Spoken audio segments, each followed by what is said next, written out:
Merhaba arkadaşlar, örgü kanalıma hoş geldiniz. Bugün yine güzel bir V yakalı tığ işi bebek hırkası yaptım. Bunun anlatımını da sizinle paylaşmak istiyorum. Hırkanın örgüsü çok kolay. Roba bölümünü trabzanlarla yapıyoruz. Model bölümünde yine trabzanlardan oluşan bu güzel ve kolay modeli yapıyoruz bakın. Hırkanın örgüsüne yakadan yapacak olduğunuz bebeğin büyüklüğüne göre zincir yaparak başlıyoruz. İlk başlangıçta sadece kol bölümleri ve arka bölümü başlıyoruz. Ön bölümleri arttırmalar yaparak elde ediyoruz. Yapacak olduğunuz bebeğin büyüklüğüne göre bu başlangıç zincir sayısı daha az veya daha çok yapabilirsiniz arkadaşlar. Ben bugün bu hırkayı 1-2 yaş arası bebekler için anlatıyorum. Benimle aynı ölçüde yapmak istiyorsanız bu sayı ile başlayabilirsiniz. Daha küçük veya daha büyük çocuklarınız için yapacaksanız da standart bebek ölçü tablosunu ben hazırladım. Bu videonun açıklama bölümüne ekliyorum. Siz izlemekte olduğunuz bu videonun açıklama bölümünde bulunan tabloya göre bebeğinize uygun ölçüde hırkanızı hazırlayabilirsiniz. Hırkamızın örgüsü dediğim gibi V yakalı çalıştım. Kullanışlı bir roba modeli bakın arkadaşlar. Bebeğin boynunu rahatsız etmeyecektir. Bu modeli hem kız bebeklerimiz için hem de erkek bebeklerimiz için yapabilirsiniz. Bu şekilde roba bölümüne bir tane düğme yaptım. Siz isterseniz tamamını da düğmeli yapabilirsiniz. Bu şekilde bakın, açalım bir görelim hırkamızı. Örgünün ters tarafının görüntüsü de böyle. Çok kullanışlı ve güzel bakın.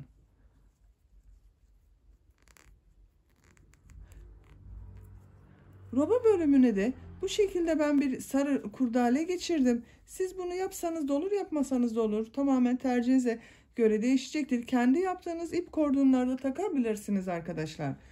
Bu hırkanın örgüsünde sarı renk iplikten bir adet iplikten bir yumaktan bitti. Bakın bu kaldı. Bir adet sarı renk ipliğe ihtiyacımız var. Siz farklı renklerle de yapabilirsiniz. Gri ve beyaz olarak da bu iplikleri kullandım. Bunlardan çok az ihtiyacımız var arkadaşlar. 50'şer gram olması yeterli her ikisinin de.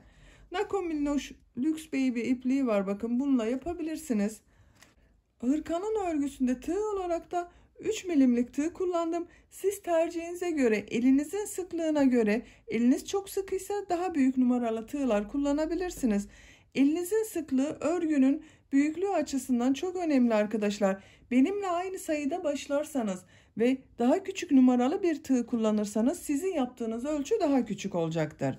Ölçülerini de size vereyim.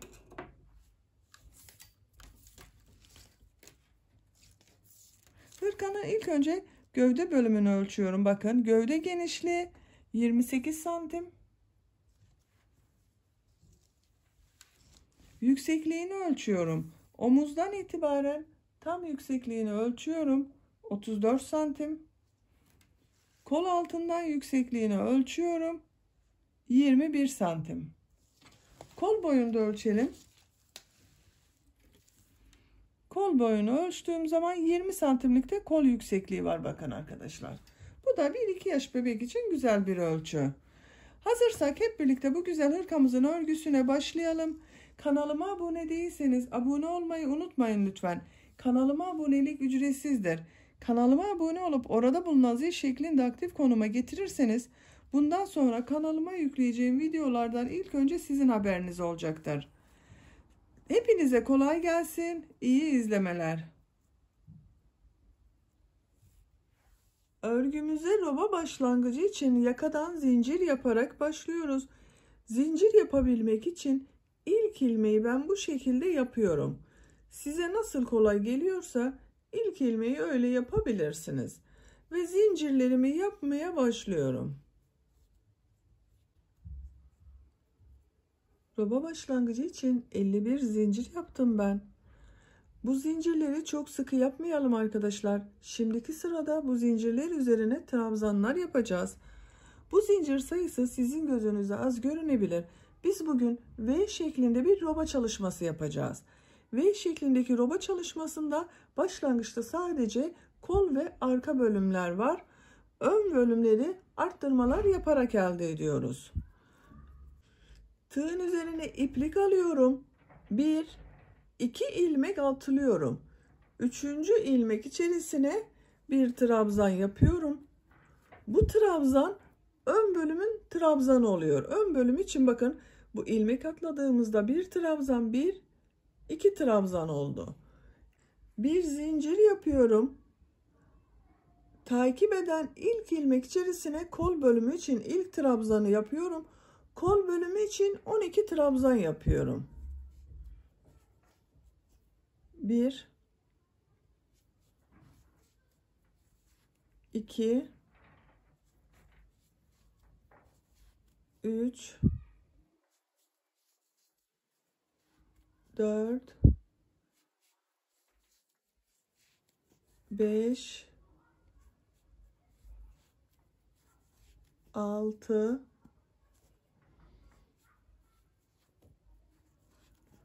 7, 8, 9, 10, 11, 12. Kol bölümü için 12 trabzan yaptık bakın buraya. Kol ile arka bölümü ayıran ayrım yeri için arttırma yapacağımız yer için bir zincir yapıyorum. İlk ilmek içerisine arka bölüm için trabzan yapıyorum. Arka bölüme 22 trabzan yapıyorum. 1, 2, 3,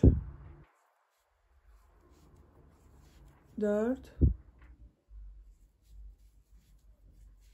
5, 6,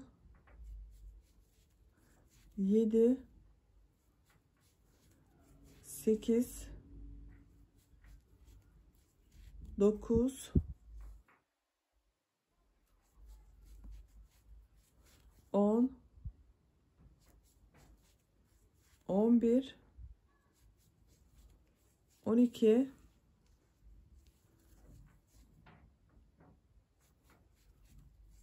13, 14, 15, 16, 17, 18, 19, 20, 21, 22. Arka bölüm için 22 trabzanı yaptım. Arka bölümü ile diğer kol bölümünü ayıran ayrım yeri için buraya bir zincir yapıyorum. İlk ilmek içerisine trabzan yapıyorum. Bu kol bölümüne 12 trabzan yaptım. Buraya da 12 trabzan yapıyorum. 2, 3, 4, 5, 6, 7, 8, 9, 10, 11, 12. 12 trabzanda bakın diğer kol bölümü için yaptım. Bir zincir yapıyorum. Son ilmek içerisine 2 trabzan yapıyorum. Bakın aynı ilmeğe 2 trabzan yapıyorum. 1, 2. Bu 2 trabzan ön bölümün trabzanları. Burada da bakın 2 ilmek atladığımda bir trabzan, bir de trabzan yaptım. 2 trabzan var ön bölümde. Buraya da 2 trabzan yaptık. Böylece ilk sırada roba ayrımlarında belirlemiş olduk. Ön bölümler için 2 trabzan, kol bölümleri için 12 trabzan, arka bölüm için de 22 trabzan oldu. Bir zincir yapıyorum, örgüyü çeviriyorum. İkinci sıradayız. İkinci sırada bu arttırma yerlerinde bir trabzan, iki zincir, bir trabzan şeklinde arttırma yapacağız. Ön parçalarında bakın bu ilk ilmekte ve son ilmekte arttırma trabzanı yapacağız. Bu ilk ilmek içerisine 2 trabzan yapıyorum. Bakın aynı ilmeğe 2 trabzan yapıyorum. 1 2. Burada bulunan tek ilmek üzerine bir trabzan yapıyorum. 1 2 3 ilmek, bakın trabzan oldu. Boşluğa bir trabzan, 2 zincir, bir trabzan yapıyorum. Bu bir trabzan ön bölüm için. Bakın 1 2 3 4 trabzan oldu ön bölümde. 2 zincir yapıyorum. Kol bölümü için aynı boşluğa bir trabzan yapıyorum. Buraya bir trabzan, 2 zincir, bir trabzan yaptım. Kolda bulunan ilmekler üzerine trabzan yaparak devam ediyorum.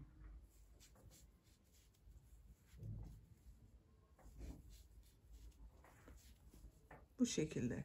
Arttırma yapacağımız buraya kadar devam edelim. Trabzanları yaparak arttırma yapacağımız yere geldim.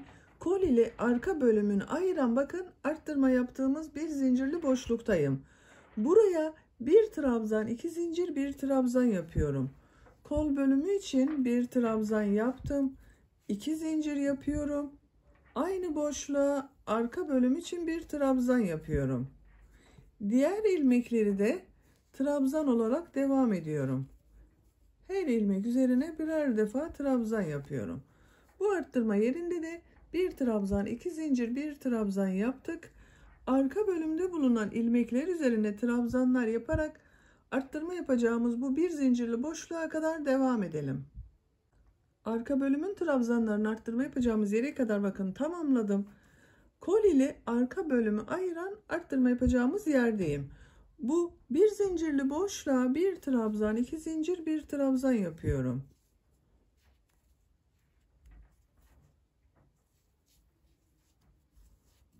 Bir trabzan, 2 zincir, bir trabzan yaptım. Kolda bulunan ilmekler üzerine trabzanlar yaparak devam ediyorum. Arttırma yapacağımız buraya kadar devam edelim. Trabzanları yaparak arttırma yapacağımız yere geldim bakın. Ön bölüm ile kol bölümünü ayıran burada bulunan bir zincirli boşluktayım. Buraya bir trabzan, 2 zincir, bir trabzan yapıyorum. Kol bölümü için bir trabzan yaptım. 2 zincir yapıyorum. Aynı boşluğa ön bölüm için bir trabzan yapıyorum. Bir trabzan, 2 zincir, bir trabzan yaptım. Bu trabzan üzerine bir trabzan yapıyorum. Son ilmek bakın. 2 ilmek atlayarak dönüş yaptığımız bir trabzan vardı. Buna 2 trabzan yapıyorum. Aynı ilmeğe 2 trabzan yapıyorum. Bu sırada da ön bölümde bakın burada da 4 trabzan oldu. Romanımızın şekli bakın böyle üçgen oluşuyor burada arkadaşlar. Ön bölüm üçgen şeklini alıyor. 3. sıradayız. Bir zincir yapıyorum. Örgüyü çeviriyorum. Bu sırada yine arttırmalar yapacağız. Bu ön bölümlerden bakın bu ilk ve son ilmekte birer ilmek arttırması yapacağız. Bu 2 zincirli boşluklara 2 trabzan, 2 zincir, 2 trabzan şeklinde arttırmalar yaparak devam edeceğiz. İlk ilmek üzerine 2 trabzan yapıyorum. 1 2. Diğer ilmekleri birer defa trabzan yaparak devam ediyorum.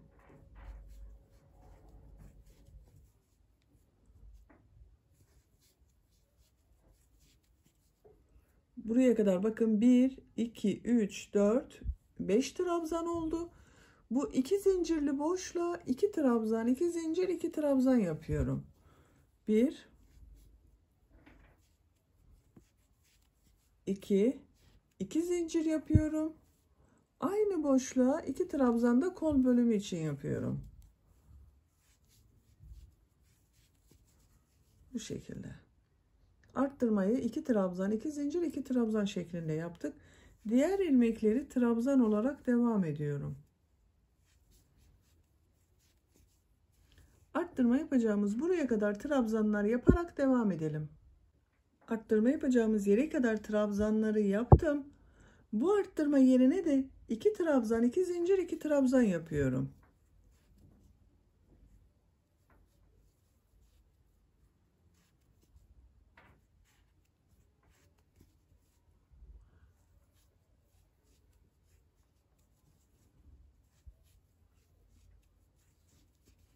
İki trabzan, 2 zincir, 2 trabzan yaptım. Arka bölümde bulunan ilmekler üzerine trabzanlar yaparak devam ediyorum.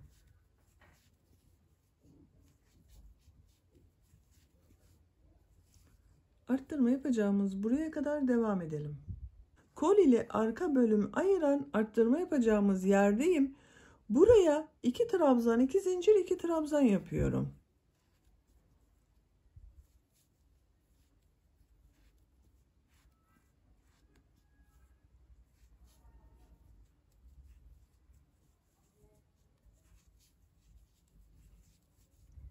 İki trabzan, 2 zincir, 2 trabzan yaptım. Kolda bulunan ilmeklere trabzan yaparak devam ediyorum. Ön ile kol bölümünü ayıran bu arttırma yapacağımız yere kadar devam edelim. Kolda bulunan ilmekler üzerine trabzanları yaparak kol ile ön bölümü ayıran arttırma yapacağımız yere geldim. Bu 2 zincirli boşluğa 2 trabzan, 2 zincir, 2 trabzan yapıyorum.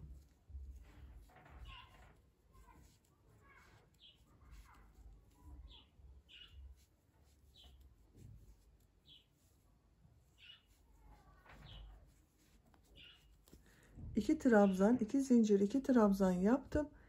Ön bölümde bulunan bakın burada ilmekler üzerine trabzan yaparak devam ediyorum.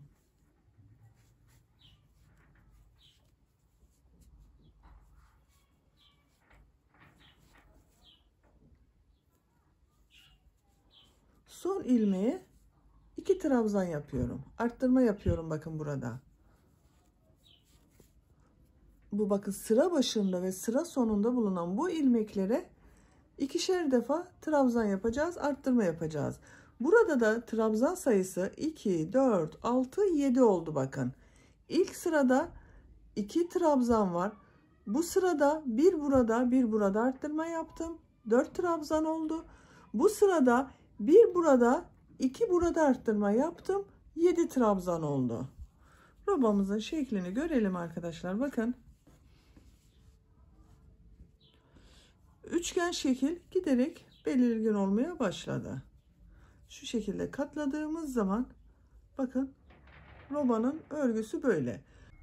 Ön bölümleri bakın bir burada bir de burada arttırmalar yaparak üçgen şekil elde ediyoruz. Dördüncü sıradayız. Dördüncü sıraya çıkmak için bir zincir yapıyorum. Örgüyü çeviriyorum. İlk ilmek içerisine 2 trabzan yapıyorum. 1 2 trabzanı buraya yaptım. Diğer ilmeklere birer defa trabzan yapıyorum. Bu sırada bu arttırma yerlerinde bir trabzan, 2 zincir, bir trabzan şeklinde arttırma yapacağız.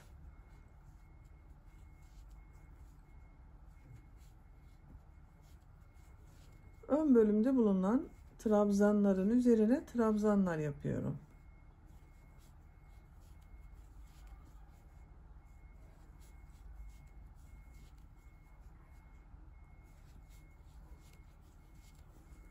Bakın. Bu 2 zincirli boşluğa bir trabzan, 2 zincir, bir trabzan yapıyorum.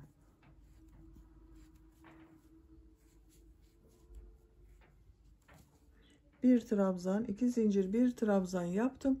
Kolda bulunan ilmekler üzerine trabzan olarak devam ediyorum.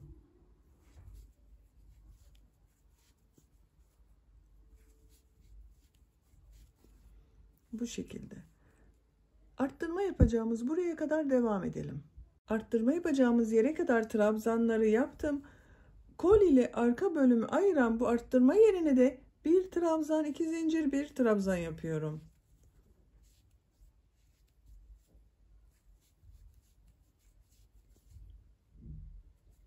Diğer ilmekleri trabzan olarak devam ediyorum.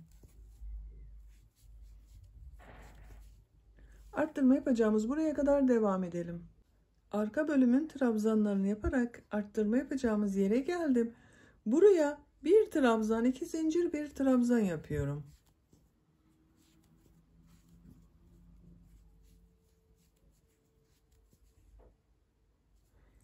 Diğer ilmekleri üzerine trabzan yaparak devam ediyorum. Arttırma yapacağımız buraya kadar devam edelim. Kolda bulunan ilmekler üzerine de trabzanları yaptım. Kol ile ön bölümü ayıran arttırma yapacağımız yerdeyim. Buraya bir trabzan, 2 zincir, bir trabzan yapıyorum.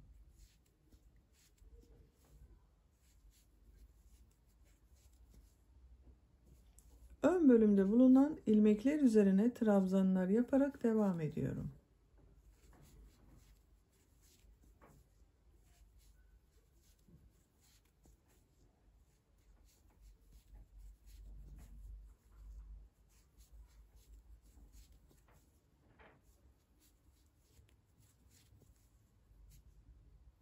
Bakın bu son ilmeğe 2 trabzan yapıyorum. 1 2 bir zincir yapıyorum, örgüyü çeviriyorum. 5. sıradayız. 5. sırada bu arttırma yerlerinde 2 trabzan, 2 zincir, 2 trabzan yapacağız. Bu arttırmalar dönüşümlü oluyor. Bir sırada 1 trabzan, 2 zincir, 1 trabzan yapıyoruz. Bir sonraki sırada 2 trabzan, 2 zincir, 2 trabzan yapıyoruz. Bir daha sonraki sırada tekrar 1 trabzan, 2 zincir, 1 trabzan yapıyoruz. Bu ilk ilmek üzerine 2 trabzan yapıyorum.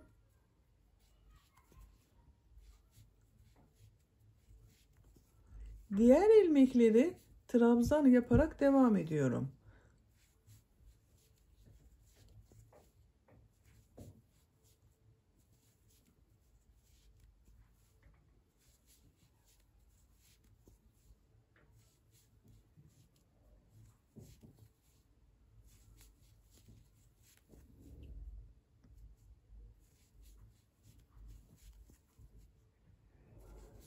Arttırma yapacağımız bakın 2 zincirli boşluğa geldim. Buraya 2 trabzan, 2 zincir, 2 trabzan yapıyorum.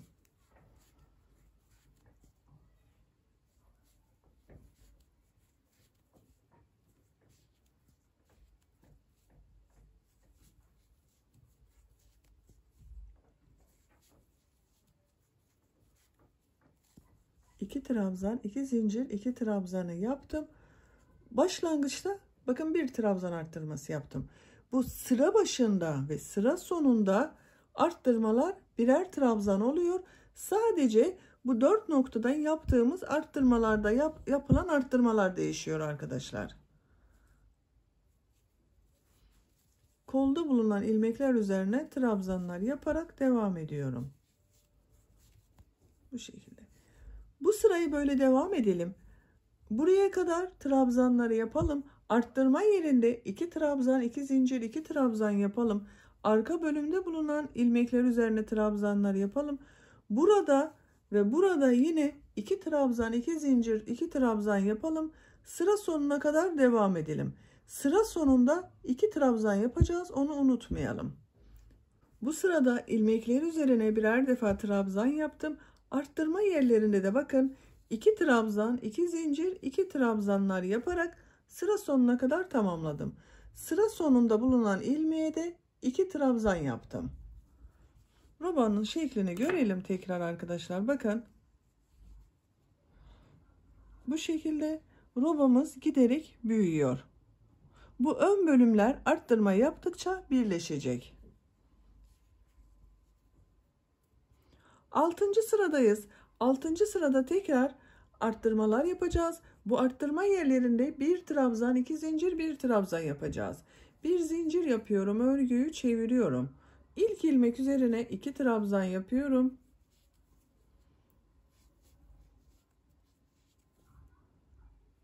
Diğer ilmekleri birer defa trabzan yapıyorum.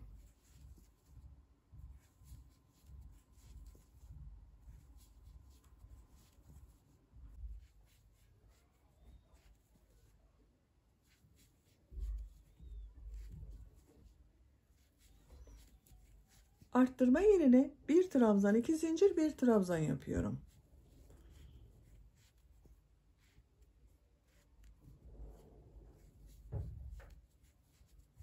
Bir trabzan, 2 zincir, bir trabzanı yaptım. Diğer ilmekleri trabzan olarak devam ediyorum.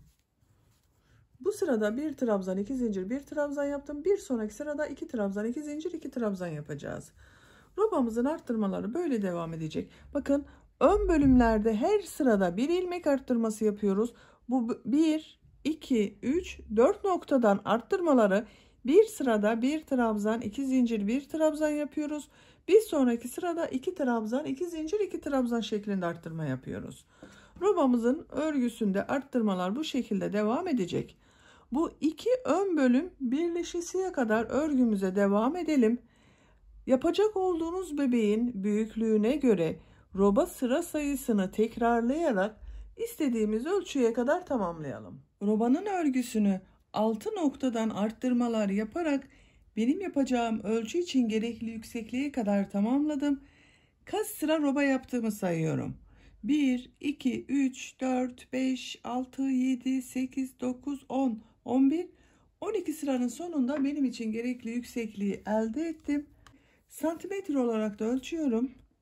Bakın, bu şekilde ölçtüğüm zaman 10 santim roba yüksekliği var.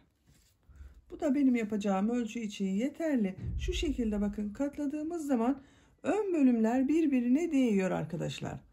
Bakın, arttırma yerlerini üst üstüne getiriyorum. Diğer tarafta da aynı şekilde üst üstüne getirdim. Ön bölümler bakın birbirine değiyor artık. Ön bölümden arttırmaları bu sıradan itibaren bırakıyorum. Ön bölümleri düz devam edeceğiz. 13. sıradayız. 13. sırada kol ve gövdeyi de ayıracağız. Artık örgümüze gövdenin örgüsüyle devam edeceğiz. Bir zincir yapıyorum. Örgüyü çeviriyorum. Trabzan sırası yapacağız burada yine. İlk ilmek üzerine trabzan yapıyorum. Ama arttırma yapmıyorum bakın. Arttırma yapmadan diğer ilmekler üzerine de trabzan yaparak devam ediyorum.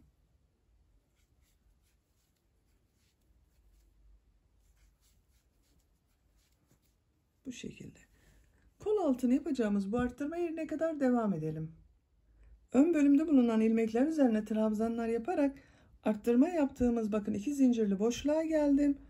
Bu 2 zincirli boşluğa ön bölüm için 2 trabzan yapıyorum. 1, 2. Kol altı için 3 zincir yapıyorum. 1, 2, 3. Bu zincirleri çok sıkı yapmayalım arkadaşlar. İpliği tığın üzerine alıyorum. Kol bölümünde bulunan bütün ilmekleri atlıyorum. Kol ile arka bölümü ayıran bu arttırma yerine arka bölüm için 2 trabzan yapıyorum. 1, 2. Arka bölümde bulunan ilmekler üzerine de trabzan yaparak devam ediyorum.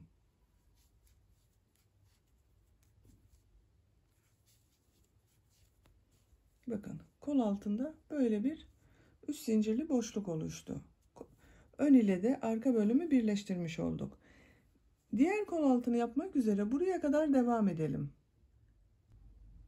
Arka bölümde bulunan ilmekler üzerine trabzanları yaparak arttırma yapacağımız yere geldim.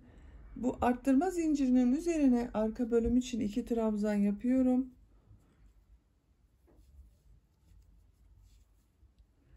Üç zincir yapıyorum kol altı için. İpliği tığın üzerine alıyorum. Kol bölümünde bulunan bütün ilmekleri atlıyorum.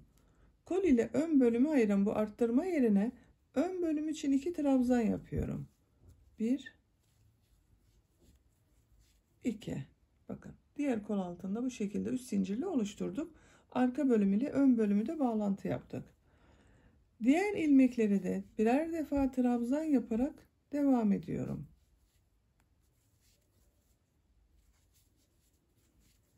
Sıra sonuna kadar trabzanları yapalım. Ön bölümde bulunan ilmekler üzerine de trabzanları yaparak sıra sonuna kadar tamamladım. En son ilmeği de bakın bir trabzan yaptım. Arttırma yapmadım. Bu sırada kolları gövdeden ayırdık. Bakın ön ve arka bölümleri birleştirdik.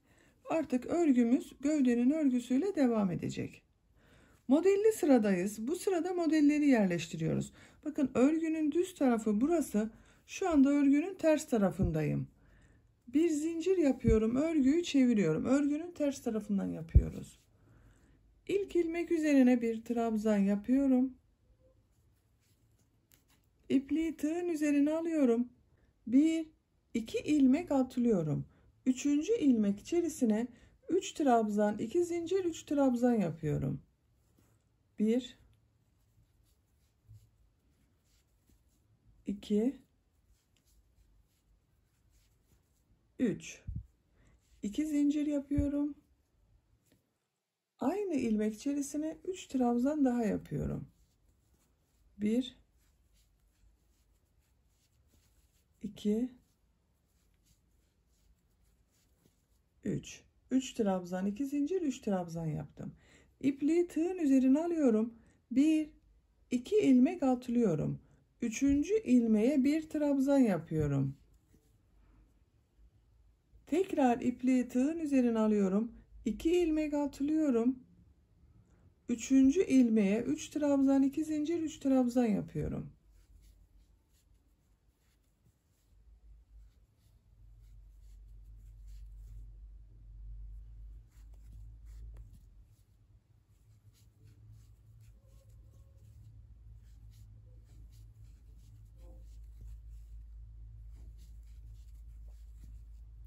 Üç trabzan, 2 zincir, 3 trabzanı yaptım. İpliği tığın üzerine alıyorum. 2 ilmek atlıyorum.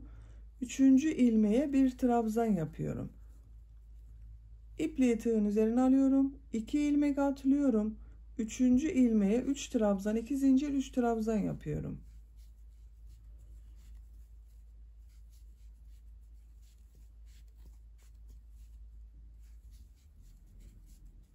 Aralarda ikişer ilmek atlıyoruz arkadaşlar.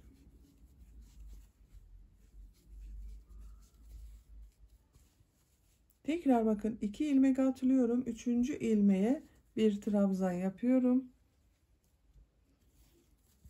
Görüntü olarak böyle bir model oluşuyor bakın. 1 2 ilmek atlıyorum. 3. ilmeğe 3 trabzan, 2 zincir, 3 trabzan yapıyorum.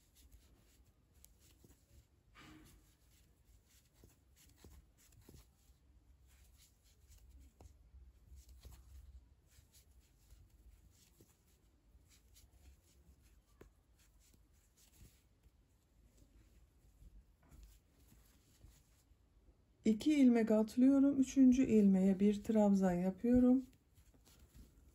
Tekrar 2 ilmek atlıyorum. 3. ilmeğe 3 trabzan, 2 zincir, 3 trabzan yapıyorum.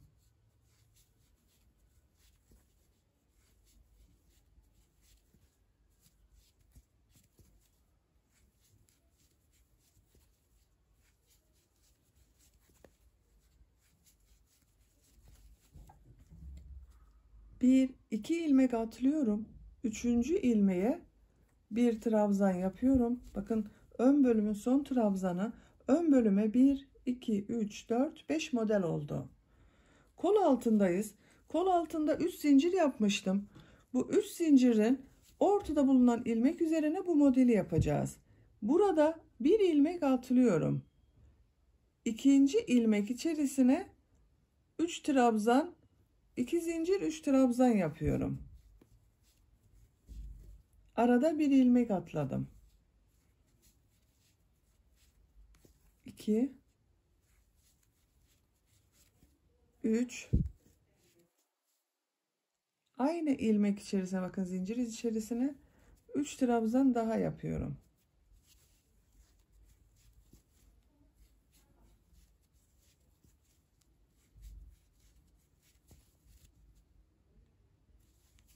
İpliği tığın üzerine alıyorum. Burada bulunan bu bir zinciri atlıyorum. Arka bölümün bu ilk ilmek üzerine bir trabzan yapıyorum. Kol altına da bir model yapmış olduk bakın arkadaşlar. İpliği tığın üzerine alıyorum. 2 ilmek atlıyorum. 3. ilmeğe 3 trabzan, 2 zincir, 3 trabzan yapıyorum.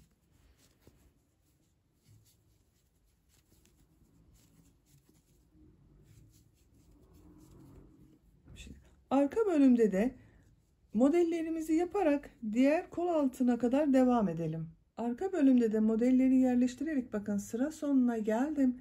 Sıra sonunda benim burada 1-2 ilmek kaldı. Burada bir ilmeği atlıyorum. Son ilmek üzerine bir trabzan yapıyorum. Bu arada da bakın arkadaşlar, bir ilmek atladım. Eksik yaptım, bir ilmek. Eksik geldi ilmeğim. Onun için burada 2 değil de 1 ilmek atladım bakın. Modelin denk gelmesi için bir burada tek ilmek atladım, bir de burada 2 tane eksik geldi çünkü. Arka bölüme de 2, 4, 6, 8, 10 model oldu. Ön ile eşit oldu bakın model sayısı. Kol altındayız. Burada bakın bir trabzandan sonra kol altına üst zincir yapmıştım. Bu bir zinciri atlıyorum. İkinci zincir içerisine, ortada bulunan zincir içerisine 3 trabzan, 2 zincir, 3 trabzan yapıyorum. 1 2 3 2 zincir yapıyorum. Aynı zincire 3 trabzan daha yapıyorum.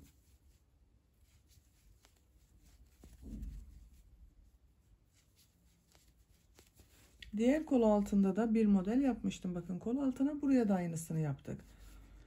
İpliği tığın üzerine alıyorum. Bu bir zinciri atlıyorum. Ön bölümde bulunan bu ilk trabzanın üzerine bir trabzan yapıyorum. 2 ilmek atlıyorum. 3. ilmeğe 3 trabzan, 2 zincir, 3 trabzan yapıyorum.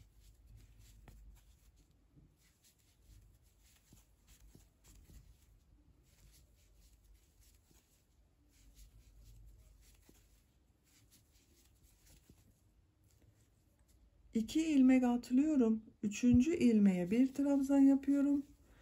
Tekrar 2 ilmek atlıyorum. 3. ilmeğe 3 trabzan, 2 zincir, 3 trabzan yapıyorum. Modellerimizi yapmaya devam ediyoruz. Diğer ön bölümde 5 model yapmıştım bakın. Bu ön bölüme de denk gelecektir zaten, bakın kol altında ilk trabzanı yaptık. Bundan sonra modeller denk gelecektir. Sıra sonuna kadar modellerimizi yapmaya devam edelim. Diğer ön bölümde de modelleri yerleştirerek bakın sıra sonuna kadar tamamladım. Sıra sonunda yine bir trabzan yaptım. 1, 2, 3, 4, 5 model oldu bakın ön bölümde. Şeklini görelim bakın model yerleştirdikten sonra arkadaşlar. 5'er model ön bölümlere yerleştirdim. 10 model arka bölümde var. Birer model de kol altında yaptım. Görüntü olarak böyle bakın. Model sırasının ikinci sırasındayız. İkinci sırada ben renk değiştirmek istiyorum. Siz isterseniz tek renk ile devam edebilirsiniz. Ben bu şekilde bir gri renk kullanıyorum.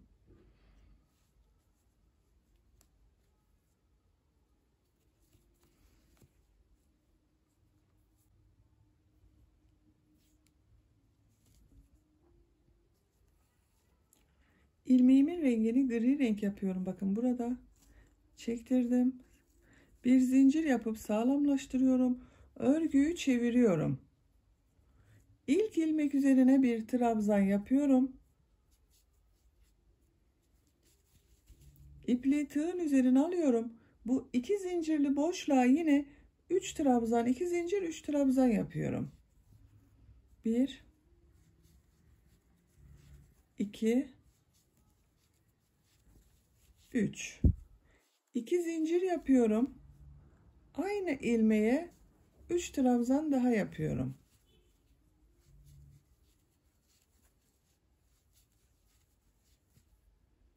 Üç trabzan, 2 zincir, 3 trabzanı yaptım. İpliği tığın üzerine alıyorum. Bu bir trabzan yapmıştım bakın. Bunu üzerine batmıyorum. Bakın bu şekilde yapmıyorum. Tığı boşluğa takıyorum. Boşluktan alarak trabzan yapıyorum. Biraz uzatarak yaparsanız daha düzgün görünüyor arkadaşlar. Bakın bu trabzanı uzatarak boşluktan alarak yaptım. Diğer model ortasında bulunan 2 zincirli boşluğa da 3 trabzan, 2 zincir, 3 trabzan yapıyorum.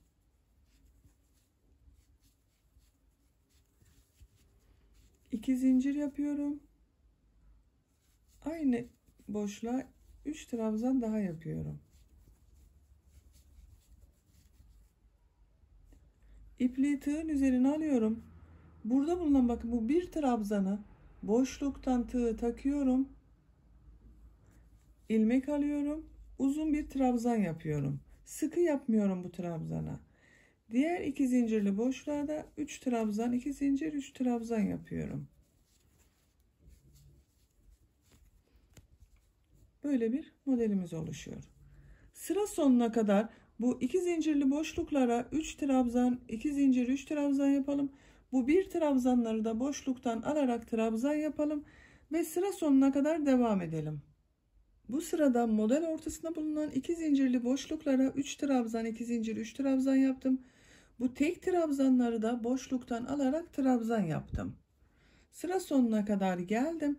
Sıra sonunda bir trabzan var. Bunun tepe noktasına batıyorum. Bir trabzan yapıyorum. Bakın. Örgünün düz tarafında bu şekilde görünüyor. Bakın boşluktan alarak yaptığımız için kabarık bir görüntü oluştu. Görüntü olarak böyle bakın. Bir zincir yapıyorum. Örgüyü çeviriyorum. Yine aynı şekilde model sırası yapacağız. Ama trabzanları bakın bu tek olan trabzanları bu sefer ters taraftan boşluktan alarak trabzan yapacağız. İlk ilmek üzerine bir trabzan yapıyorum. İpliği tığın üzerine alıyorum.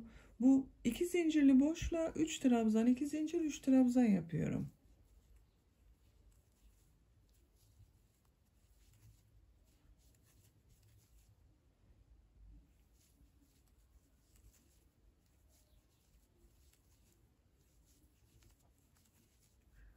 Üç trabzan, 2 zincir, 3 trabzanı yaptım. Bu tek olan trabzanı bakın buradan tersten geldi. Ters taraftan tığ boşluğa takıyorum. Şöyle daha net gösterelim. Bakın boşluğa takıyorum. İlmek alıyorum. Yine aynı şekilde biraz uzun bırakarak trabzan yapıyorum.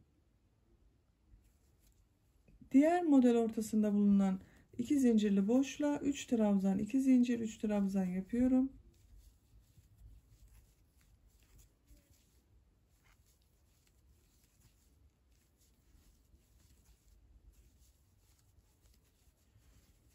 Bu tek olanı ters taraftan boşluktan alıyorum. Trabzan yapıyorum. Bu tek olanları hep aynı yönde boşluktan alacağız arkadaşlar.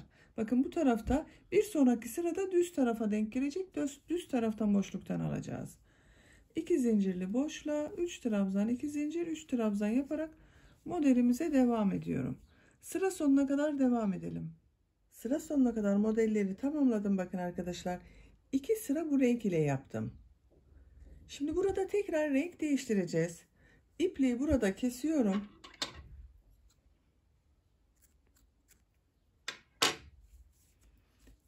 Beyaz renk ile başlıyorum burada.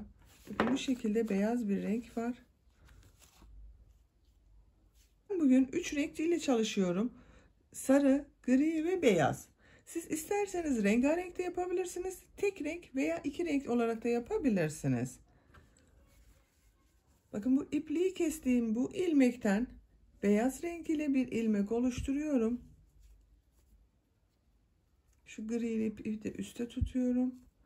Bir zincir yaptım, sağlamlaştırdım. İpliği tığın üzerine alıyorum. Bakın bu aynı ilmek içerisine bir trabzan yapıyorum. Modellerimize devam ediyoruz. İpliği tığın üzerine alıyorum. Model ortasında bulunan bu 2 zincirli boşluğa 3 trabzan, 2 zincir, 3 trabzan yapıyorum.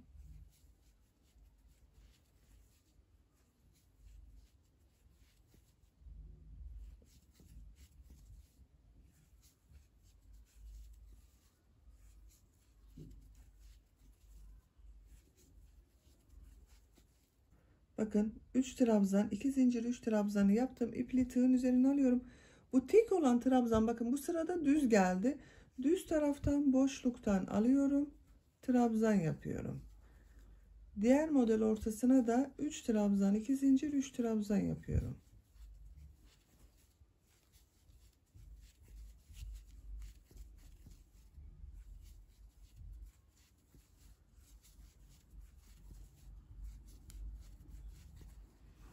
Tek olan trabzanı bakın boşluktan alıyorum. Trabzan yapıyorum. Görüntü olarak böyle. Modelimiz bu şekilde devam edecek arkadaşlar. Hiçbir değişiklik yapmayacağız.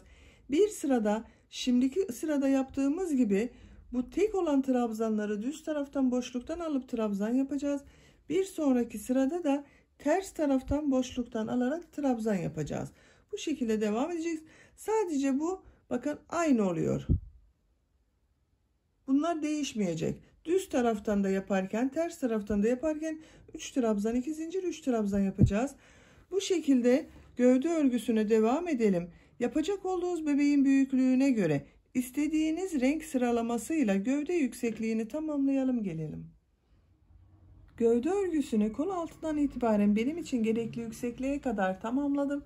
Kaç sıra yaptığımı sayıyorum.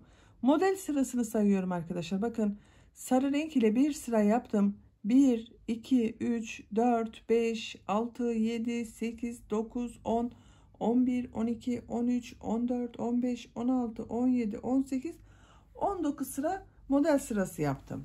Benim için gerekli yüksekliği elde ettim. Bir de santimetre olarak ölçelim. Siz daha uzun istiyorsanız bir model sırası daha yapabilirsiniz. Bakın aynı renkler ile ikişer sıra yaptım. Bu şekilde bir sıra daha yapabilirsiniz. Ölçtüğüm zaman 21 santim yükseklik var.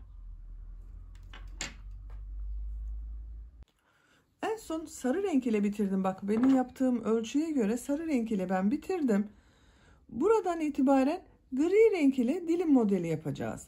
Bu iplikler kalıyordu. Bakın iplikleri kesiyorduk burada. Bunları da tığ yardımıyla örgünün ters tarafından içeriye çektim. Bunu da sizinle birlikte yapmak istiyorum. Nasıl olduğunu görün istedim.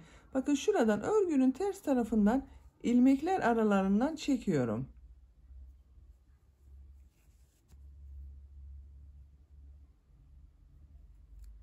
Model yaptığımız bakın trabzanlar var. Onların arasından çekiyorum böyle. Makasla buralardan kesebiliyoruz artık. Bakın, görün diye ben kesmedim. Bu şekilde bütün iplikleri kestim. Temiz bir görüntü elde edeceğiz. Dilim modellerini yapalım. Sarı ipliği de burada kesiyorum.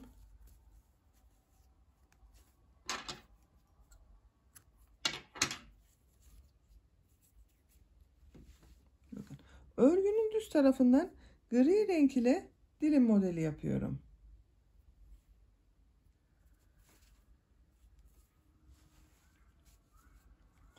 Bu en son ilmeği bakın ipliği kestiğim ilmekten gri renk ile bir ilmek oluşturuyorum. Bir zincir yaptım, sağlamlaştırdım. Aynı ilmek içerisine sık iğne yapıyorum. Buraya bakın bir sık iğne yaptım. İpliği tığın üzerine alıyorum. Bu iki zincirli boşluğa 8 trabzan yapıyorum. 1 2 3 4 5 6 7 8 2 4 6 8 trabzanı yaptım. İpliği tığın üzerine almadan bakın bu bir trabzanı boşluktan alarak trabzan yapıyorduk. Bunun üzerine sık iğne yapıyorum. İpliği tığın üzerine alıyorum. Diğer model ortasında bulunan bu iki zincirli boşluğa da 8 trabzan yapıyorum. 1 2 3 4 5 6 7, 8. 8 trabzanı yaptım. Bu tek trabzanın olanın üzerine sık iğne yapıyorum. Bu şekilde dilim modelleri yapıyoruz. Bakın bu aralarda sizde çekme oluyorsa modelden sonra bir zincir yapıp sık iğne yapabilirsiniz. Sık iğneden sonra da bir zincir yapıp diğer modele de başlayabilirsiniz. Eğer bakın böyle çekme yapıyorsa o şekilde aralarda birer zincir yapabilirsiniz. Ama benim çekme yapmıyor. 8 trabzandan sonra sık iğne olarak yaptım. Ben gri renk ile yapıyorum dilim modeli. Siz isterseniz diğer kullandığınız renklerle, mesela benimle aynı renkleri kullandıysanız sarı beyaz ile de yapabilirsiniz. Sıra sonuna kadar dilim modelleri yaparak devam edelim. Dilim modelleri yaparak sıra sonuna kadar tamamladım. En son dilim modelini yaptım. Bu sonda bulunan bir trabzan var. Bunun üzerine sık iğne yaparak sabitliyorum bakın. Bakın dilim modelleri çok güzel oldu arkadaşlar uç bölümde. Şimdi bu ön patlarda ön pat çalışması yapacağız. Minik pıtırcık modelleri ile yapıyorum ben. Bakın bu en son sık iğne yaptığım ilmeğe 2 zincir yapıyorum.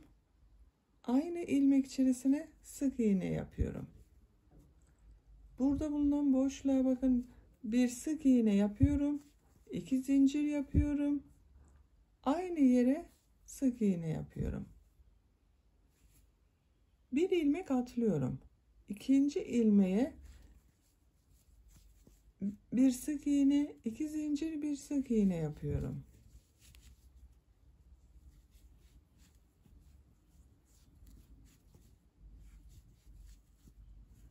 Bu şekilde pıtırcık modelleri yapıyoruz. Bu robanın bakın model başladığımız yere kadar devam edelim. Ön patta pıtırcık modelleri yaparak bakın modelin bittiği sıraya kadar geldim. Bu modele başladığımız sıraya kadar bir ilmek atlıyorum. Burada bulunan ilmeğe bir sık iğne yapıyorum. Burası ön bölümden arttırmaları bitirdiğim sıra bakın arkadaşlar. Buraya düğme için 5 zincir yapıyorum. Bir düğmeli yapacağız buraya. 2, 3, 4, 5. Siz buraya dikecek olduğunuz düğmenin büyüklüğüne göre 6 zincir de yapabilirsiniz, 7 zincir de yapabilirsiniz. Aynı ilmeğe sık iğne yapıyorum. Bakın bu şekilde bir düğme biriti hazırladım. İlk ilmek içerisine pıtırcık yapmak için bir sık iğne, 2 zincir, bir sık iğne yapıyorum.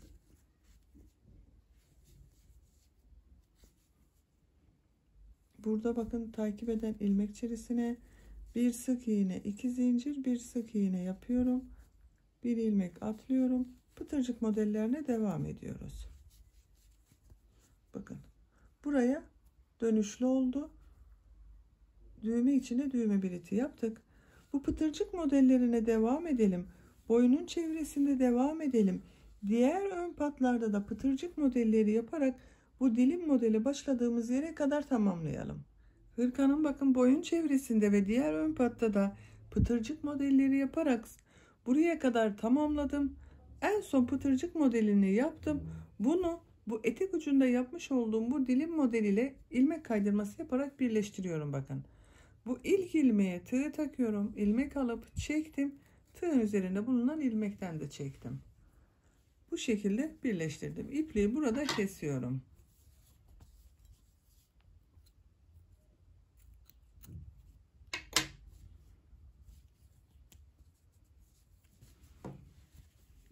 Bakın arkadaşlar çok güzel oldu.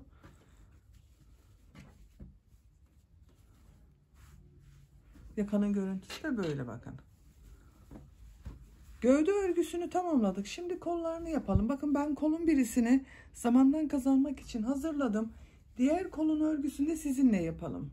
Kolun örgüsünde de gövdede yaptığım model sıralamalarını yaptım. Bakın aynı renk sıralamasıyla kolun örgüsünü yaptım.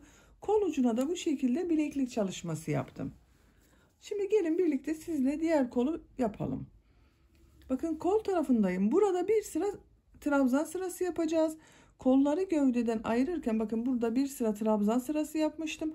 Kollara devam etmedim. Ön ve arka bölümlerde trabzan yapmıştım. Şimdi trabzan sırasını kolda da devam edeceğiz. Bakın kol altında bulunan bu model yaptığım bir ilmek vardı. Buna ipliğin ucunu bir defa bağlayalım. Buradan bir ilmek çıkarıyorum. İpliği tığın üzerine alıyorum. Bu bakın roba bölümünde arttırma yaptığımız bu 2 zincirli boşluk var. Arka bölüm için buraya bakın 2 trabzan yapmışım. Buraya da kol bölümü için 2 trabzan yapıyorum. 1 2. Bu ipliğin ucunu da içeride tutuyorum. Kaybediyoruz bakın. Diğer ilmekleri trabzan yaparak devam ediyorum.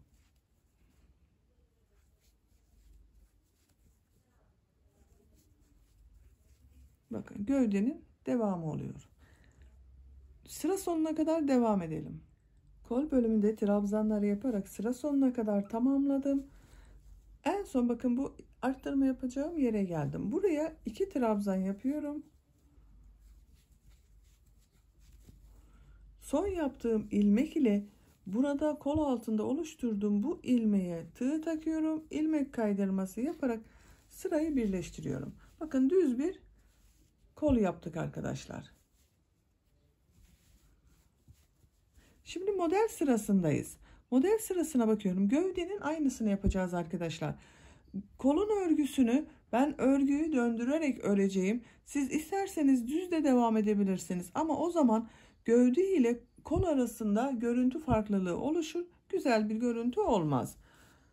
Şimdi örgünün ters tarafından modeli yerleştireceğiz. Bakın gövdede de öyle yapmıştık. Ters taraftan modeli yerleştirmiştik. Burada da kolda da ters taraftan model yerleştireceğiz. Modele bakıyorum. Ben bu kolda 9 model yerleştirdim. 9 model için her bir model için 6 trabzana ihtiyacımız var. Benim kol örgüsünde 48 trabzan var. 9 modelin bu 48 trabzan üzerine denk gelmesi için ilk başta bulunan model ile sonda bulunan modelle arada atladığım ilmeği daha az yapacağım arkadaşlar. Diğerlerinde normal atlama yapacağız. 2 zincir yapıyorum. Bakın burada 2 zincir yapıyorum. Örgüyü çeviriyorum. Örgünün ters tarafından bir ilmek atlıyorum. İkinci ilmek içerisine 3 trabzan, 2 zincir, 3 trabzan yapıyorum. 1 2 3 2 zincir yapıyorum. Aynı ilmek içerisine 3 trabzan daha yapıyorum bakın. 1 2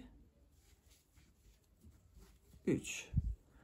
Burada yaptığımız modelin aynısını yaptım. İpliği tığın üzerine alıyorum. Bir ilmek atlıyorum.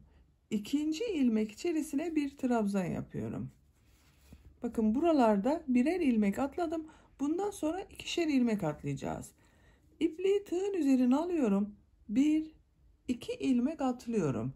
Üçüncü ilmek içerisine 3 trabzan, 2 zincir, 3 trabzan yapıyorum.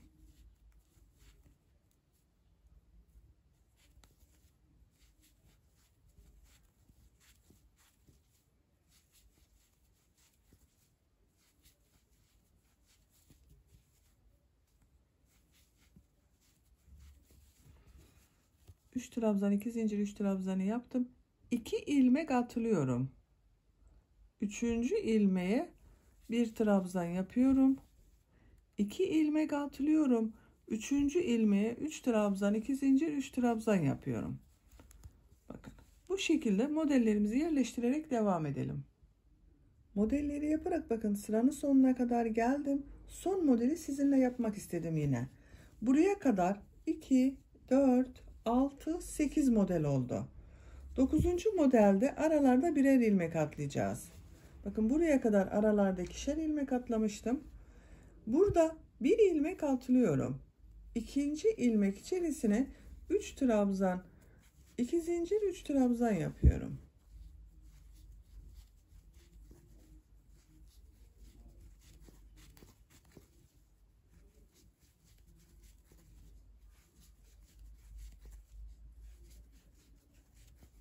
Üç trabzan, 2 zincir, 3 trabzan yaptım.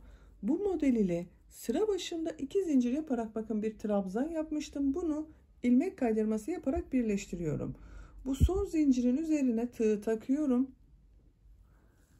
İlmek alıp çektim. Tığın üzerinde bulunan ilmekten de çektim.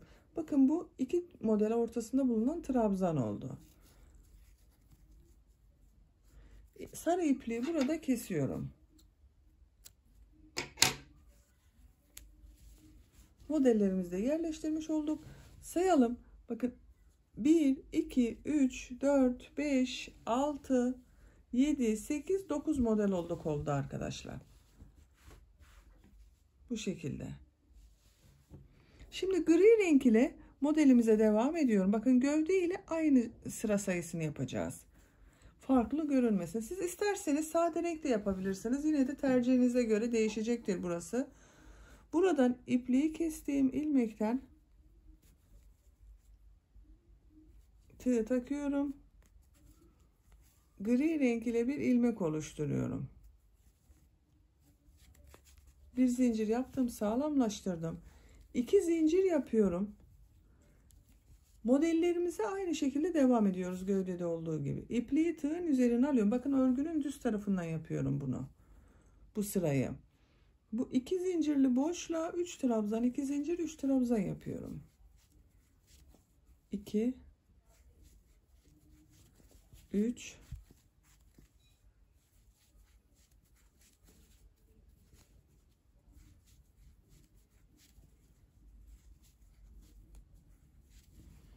İpliği tığın üzerine alıyorum. 2 model ortasında bulunan bu bir trabzanı boşluktan alıyorum. Trabzan yapıyorum. Tekrar diğer model ortasında da 3 trabzan, 2 zincir, 3 trabzan yapıyorum. 2 zincir yapıyorum. 3 trabzan daha yapıyorum bakın.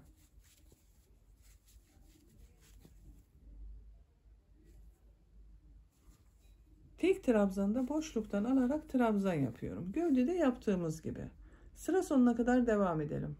Model sırasının ikinci sırasında da bakın modelleri yaparak sıra sonuna kadar geldim. Bu sıra sonunda nasıl ilmek kaydırması yaptığımızı tekrar göstermek istiyorum. Son model ile bu sıra başında 2 zincir yaparak bakın oluşturduğum trabzan vardı. Bunun bu son zincirin üzerine tığ takıyorum. İlmek alıp ilmek kaydırması yaparak bakın sırayı birleştiriyorum. Bu şekilde bir görüntü oluşuyor. Bakın şöyle görünsün, daha iyi görünüyor. Bakın. Şimdi tekrar gri renk ile bir sıra model yapacağız ama örgünün ters tarafından yapacağız. Gövdede de aynı şekilde yapmıştık, farklılık olmasın diye o şekilde yapıyorum. 2 zincir yapıyorum, örgüyü çeviriyorum. Siz isterseniz bu şekilde düz de devam edebilirsiniz. Tekrar ediyorum ama o zaman kolun örgüsü ile gövde örgüsü arasında görüntü farklılığı oluşur. Görüntü farklılığı olmaması için örgüyü çeviriyorum bakın. İpliği tığın üzerine alıyorum. Bu 2 zincirli boşluğa 3 trabzan, 2 zincir, 3 trabzan yapıyorum.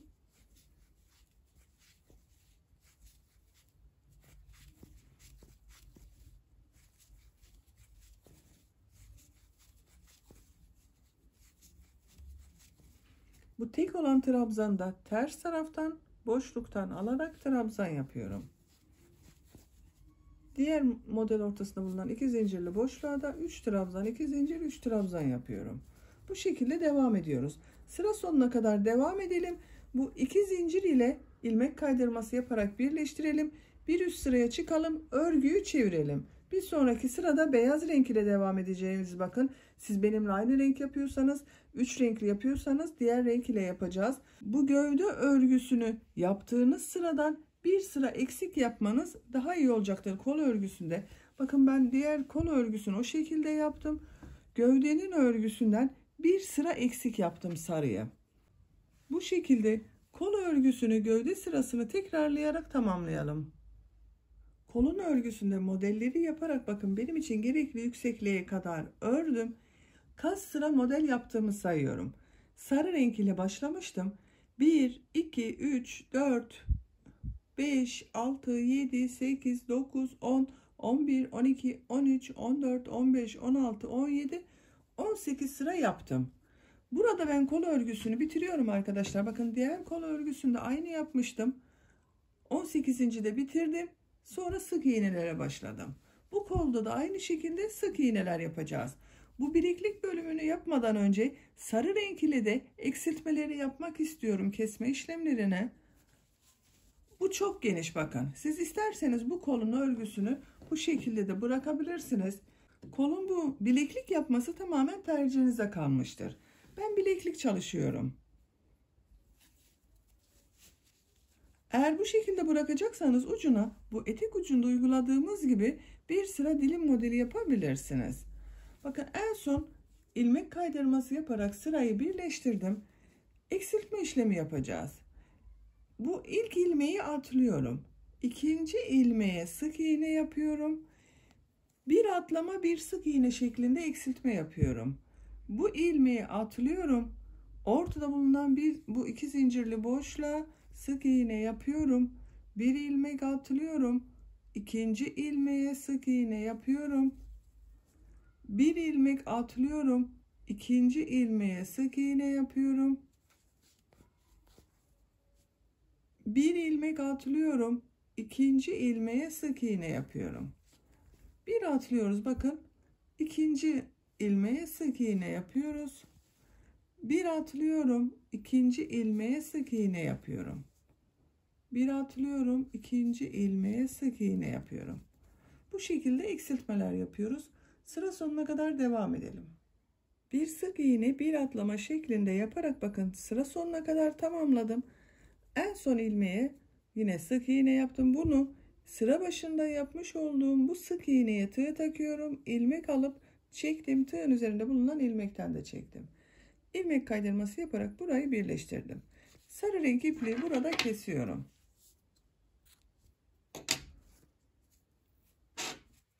Bakın kol ucunu toparladı bu şekilde arkadaşlar. Kesmeler yaptık. Toparlandı kol ucu. Şimdi gri renk ile bu bileklik bölümünü yapacağız. Yine sık iğneler olarak yapıyoruz.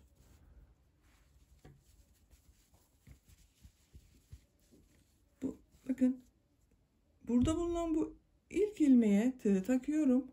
Gri renk ile ilmek oluşturuyorum.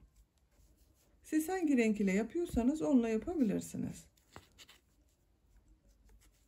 Bir zincir yaptım, sağlamlaştırdım. Aynı ilmek içerisine sık iğne yapıyorum. Bakın ilk sık iğneyi buraya yaptım.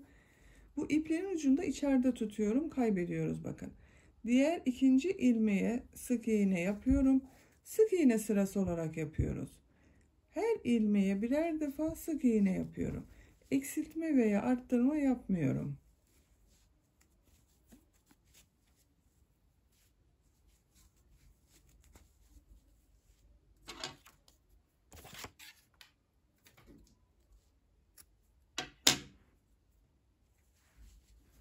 Bakın bu şekilde sık iğneler yaparak devam edelim.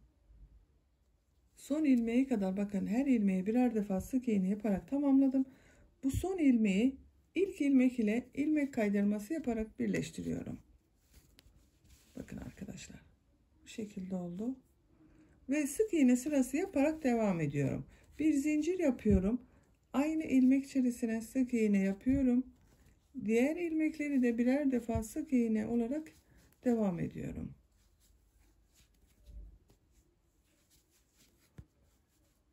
Bu sıraya sık iğneler yaparak sıra sonuna kadar devam edelim. Bir zincir yapıp bir üst sıraya çıkalım. Bu şekilde bileklik bölümünü kaç sıra istiyorsanız tercihinize göre 3 sıra yapabilirsiniz, 4 sıra yapabilirsiniz, 5 sıra yapabilirsiniz. Bileklik bölümünü tamamlayalım gelelim. 4 sıra sık iğne yaparak bileklik bölümünü tamamladım. Sayıyorum bakın 1, 2, 3, 4. Bu benim için yeterli arkadaşlar. En son ilmek ile ilk ilmeği ilmek kaydırması yaparak sırayı birleştiriyorum. İpliği burada kesiyorum.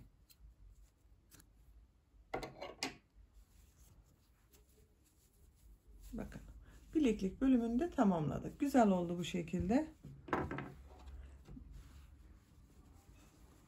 Bu kolun örgüsünü sizinle birlikte yaptık. Bu kolun aynısını siz diğer kolun örgüsünde başlayın. Bu kolda ne yaptıysanız diğer kolda da aynısını yapacaksınız. Aynı uzunlukta diğer kolu da örersiniz. Böylece ben bakın hırkanın örgüsünü tamamladım. Çok güzel oldu. Güzel bir hırka oldu. Renkler de çok güzel oldu arkadaşlar. Bakın bu roba bölümüne de düğme biliti yapmıştım. Bunun tam karşısına gelen yere karşı tarafa da bir adet düğmesini diktim. Şu şekilde taktığımız zaman güzel oldu. Arka görüntüsüne de bakalım. Arka görüntüsü de bu şekilde. Bitmiş olarak size ölçülerini söylüyorum. Kol altından genişliğini ölçüyorum. 28 santim. Modellerden sonraki genişliğini ölçtüğümüz zaman da bakın 30 santim genişlik var. Yüksekliğini ölçüyorum. Kol altından yüksekliğini ölçüyorum. 21 santim. Omuzdan itibaren tam yüksekliğini ölçüyorum. 34 santim. Kol boyunda ölçelim. Kol altından kol yüksekliğini ölçüyorum. 20 santim. Bu da 1-2 yaş arası bebekler için çok güzel bir ölçü oldu arkadaşlar. Böylece bir örgü anlatımımızın da sonuna gelmiş olduk. Beni dinlediğiniz ve izlediğiniz için hepinize çok teşekkür ederim. Kanalıma abone değilseniz abone olmayı unutmayın lütfen. Kanalıma abonelik ücretsizdir. Kanalıma abone olup orada bulunan zil şeklinde aktif konuma getirirseniz bundan sonra kanalıma yükleyeceğim videolardan ilk önce sizin haberiniz olacaktır. Beğeni ve yorumlarınızı da videonun altına yaparsanız çok sevinirim arkadaşlar. Sizlerle yeni örgülerde görüşmek